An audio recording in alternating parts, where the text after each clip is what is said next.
અમરેલી જિલ્લાના રાજુલા તાલુકાના ધારાનેસ ગામનો યુવાન દેશની રક્ષા કાજે શહીદ થયો. રાજુલામાં પૂરા રાષ્ટ્રીય માન સન્માન સાથે નીકળી અંતિમ યાત્રા. રાજુલા શહેરે બંધ પાળી અંતિમ યાત્રામાં જોડાયા. રાજુલાના ધારાના નેસ ગામના વતની રવિરાજભાઈ ભવનુભાઈ ધાખડા શહીદ થયા છે. ત્યારે તેમના પાર્થિવ દેહને રાજુલા મુકામે સવારે 8 વાગે ગૌશાળા લવાયો હતો. રાજુલા શહેર બંધ પાળી જેની વિરાજલી યાત્રામાં મોટી સંખ્યામાં લોકો આગેવાનો જોડાયા હતા, જેને શ્રદ્ધાંજલિ ફૂલ વંદના કરવામાં આવી હતી. શહેરના મુખ્ય માર્ગો પસાર થઈ તેના વતનમાં ધારાનેસ જેના અંતિમ સંસ્કાર કરવામાં આવ્યા હતા. છેલ્લા 8 વર્ષથી સેવામાં જોડાયેલા હતા. જમ્મુ કાશ્મીર બોર્ડર અને ત્યાંથી દિલ્હી હોસ્પિટલથી રાજુલા આર્મી જવાનોની ગાડીમાં રાજુલા આવ્યા હતા.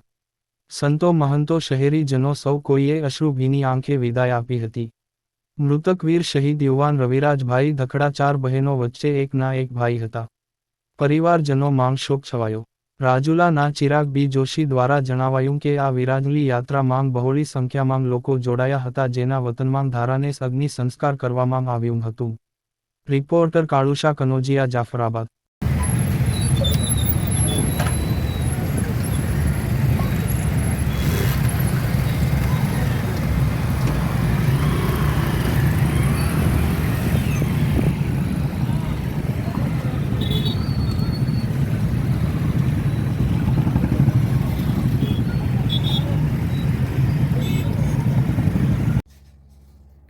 રાજુલાના બોર્ડરના યુવાન રવિરાજ ધાખડા, જે રાજુલા તાલુકાના ધારાનેસ ગામના વતની હતા અને આર્મીના કેમ્પમાં 8 વર્ષથી સેવા આપતા હતા. લાંબી બીમારી બાદ તેઓનું દિલ્હી ખાતે આર્મી હોસ્પિટલમાં અંતિમ વિદાય લીધી હતી અને જેથી સમાચાર રાજુલા અને ધારાના નેસ વિસ્તારમાં પહોંચતા શોકનું મોજું ફરી વળ્યું હતું.